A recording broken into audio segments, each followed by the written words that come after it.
penjelasan ayat per ayat dari Yohanes 20 ayat 1 sampai dengan 10 tentang kebangkitan Kristus.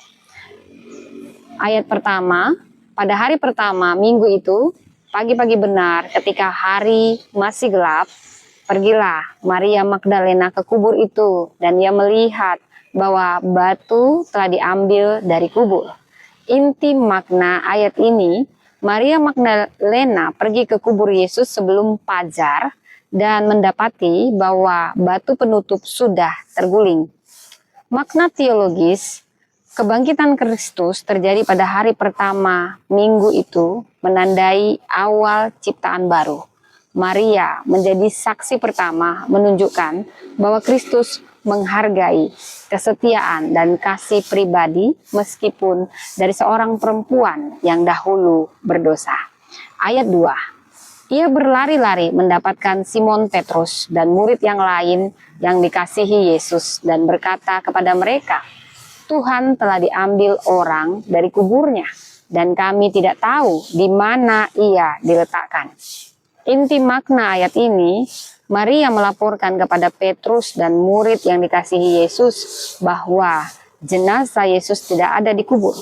Makna teologis, reaksi awal Maria adalah kebingungan dan kekhawatiran, belum mengerti tentang kebangkitan. Ini menggambarkan bahwa iman akan kebangkitan berkembang secara bertahap melalui pengalaman dan pewahyuan. Ayat 3, maka berangkatlah Petrus dan murid yang lain itu ke kubur.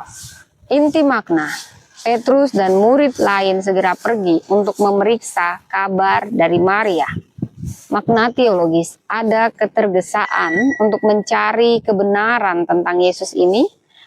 Ini mencerminkan respon yang aktif dari para murid dalam menghadapi tanda-tanda ilahi. Ayat 4.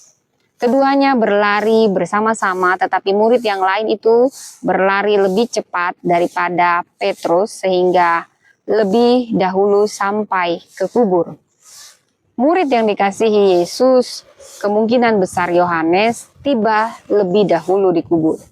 Makna teologis ayat ini, kecepatan Yohanes bisa menggambarkan kasih yang besar yang mendorong dia untuk mendekat lebih cepat kepada Yesus, namun ia tetap memberi tempat kepada Petrus sebagai pemimpin.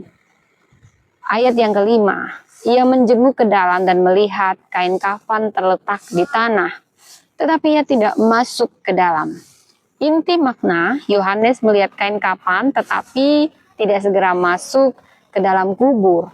Ini punya makna teologis, ada kehormatan terhadap tempat kudus dan mungkin juga kebingungan dan ketakutan. Ini menggambarkan tahap-tahap iman, melihat tapi belum sepenuhnya mengerti atau berani masuk lebih dalam.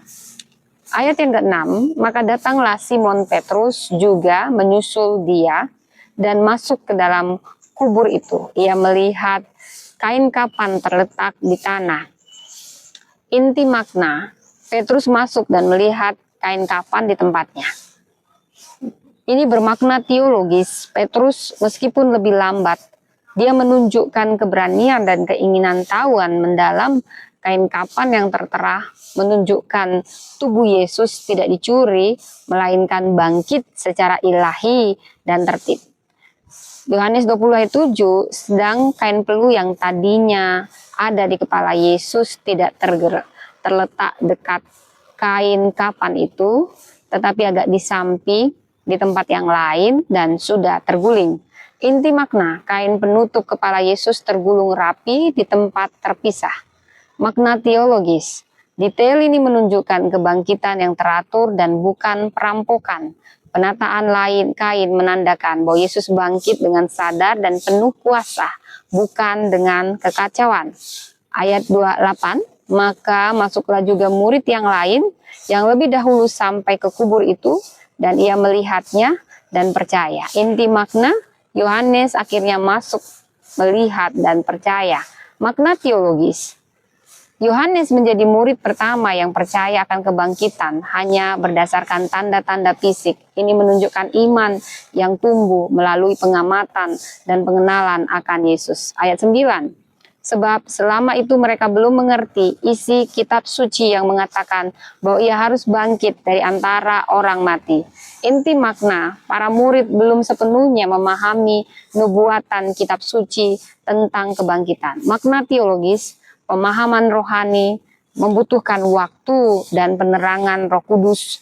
Ayat ini menegaskan bahwa iman akan kebangkitan harus berakar dalam kebenaran kitab suci, bukan hanya pengalaman. Ayat yang ke-10. Lalu pulanglah kedua murid itu. Inti makna, setelah melihat kubur kosong, kedua murid kembali ke rumah. Ini bermakna teologis, meski sudah percaya mereka masih dalam memproses pemenuhan penuh. Kembali ke rumah menggambarkan transisi dari peristiwa luar biasa menuju refleksi pribadi dan persiapan untuk pewahyuan selanjutnya.